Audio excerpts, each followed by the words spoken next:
Hey guys, it's Gamma65 here. If you're wondering why I have no face cam, it's because I forgot to put it on when I was getting ready to finish this because there was a bunch of noise and I had to exit quickly. But once again, check out Sensible Saiyan. Make sure to subscribe to his channel and watch some of his other videos, and I'm just gonna get straight into it. This is just a bonus 17 footage. now, but 18 grabs him and throws him at Trunks, who was coming in. I mean, Trunks is that's out gonna after just happen. 2 shots. That's crazy. Tien is unconscious too. Piccolo I coming in know hot. Trunks had more Slip, than that. counter to the body. I'll remember that too. Ooh, damn.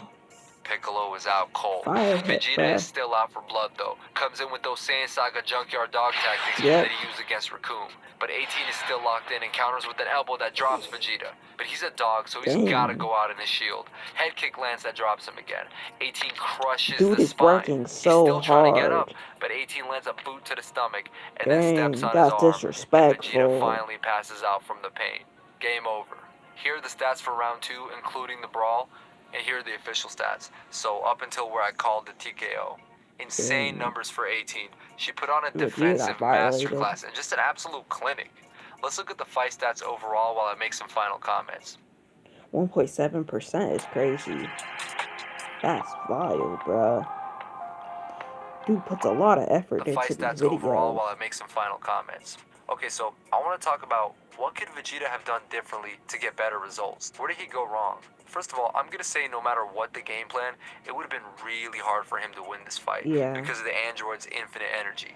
You have to be at least the same level with them to have a shot. That's why we saw Piccolo versus 17 was a 50-50 matchup, because Piccolo wasn't just more skilled, but was also a little bit stronger than him. So he's got a feather in his cap that could mitigate some of that advantage 17 had with his infinite energy.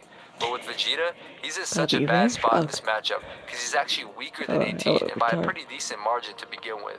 Then you add the infinite energy and it's just a wrap. And I know some people think, and honestly I also thought they were kind of equal in power when Vegeta is fresh, but just rewatching the fight closely, man, you could just tell 18 was more powerful right off the jump. Vegeta was getting hurt way more by her strikes than she was by his. It was clear as day.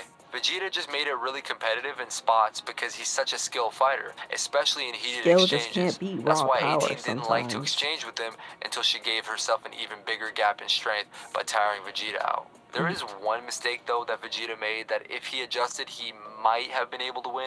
Probably not, but it would have given him the best possible chance.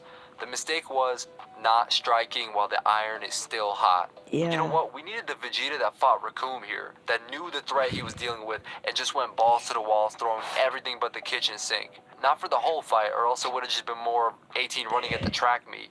But in those pockets where he got her to exchange, like after he landed that left in the first round, or after he landed the 3-piece in round 2. Bro, stop admiring your own work, stop talking trash, put your foot on the gas, and unleash combos now. I need to see that junkyard dog right now. Don't wait until you're losing to bring it out. But that's the thing though, he was so high on himself from the last fight, it affected his judgment here. It is what it is. I love Vegeta, man. Maybe my favorite character, tied with Goku, but Vegeta's one of my favorite characters. Alright guys, gotta be in my top 5. What do you think about this matchup? I hate his arrogance, but I also love his arrogance. Subscribe if you're new, and I'm out of here. Well, yeah, I subbed to him. Anyway, Gamma65 out, make sure to like, subscribe, and bye. My bad.